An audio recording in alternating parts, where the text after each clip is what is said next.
You know the craziest thing in life? 99% of the time, the people who criticize you for something are more guilty of it than you are. They're just sensitive because they're the actual guilty ones. People start calling you out. I remember something my mom told me, always stuck with me. She said, Ty, just remember this. People are very forgiving of their own flaws, but highly critical of other people's. Very forgiving. Whatever it is people call you out on, I'm telling you, 99% of the time, if you dig deeper, they're doing it. That's why they're so focused on it.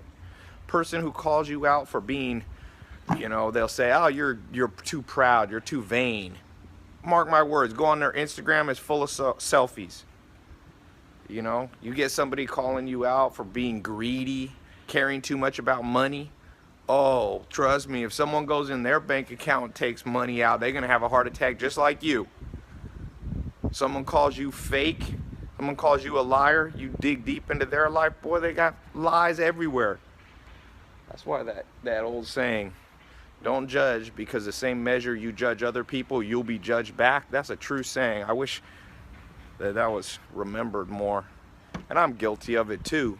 I don't want to just say that other people are always judging. I've judged and then realized this in the long run. Wait a second, Ty, you do the same damn thing. Sometimes worse. And I think that's the key thing to remember is that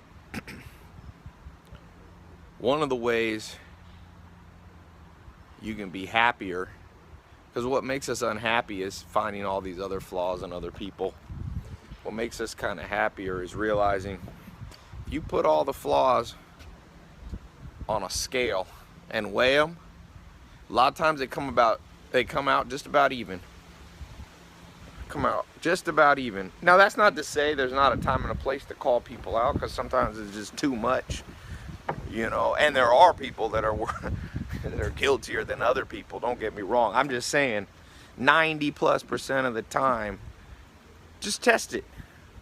Next time somebody says something about you, they pick out a character flaw, ask them, hey, are you coming from a place where that's a flaw you never have?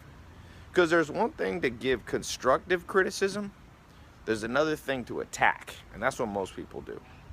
Constructive criticism, bring it on. The only way to get better is for someone to call you out like a coach. You need somebody saying, hey, you want to play better? You got to change your angle a little bit. You got to change your wrist. You got to change how you're running. That's great. But when they're trying to tear you down by pointing things out, that's where inevitably they are guilty. Like that story goes, there was a woman, she was about to be stoned to death thousands of years ago. Why? Because they caught her in adultery. And then Jesus Christ said to her, and I'm not even religious, but I always remember this story. Jesus Christ said to her, because the religious people said, oh, we'll throw this at her. And they said to Jesus, what do you think we should do? And Jesus said, well, whichever one of you is without flaw, you should throw the first stone. And see, nobody could throw the stone because everybody had a flaw.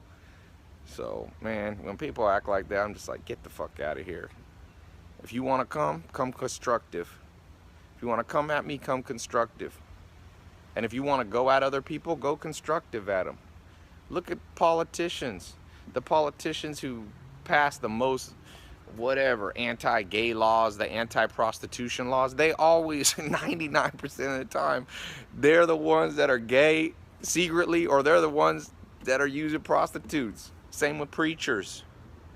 Anything people are too excited about, anything people too sensitive on, probably because there's skeletons in the closet.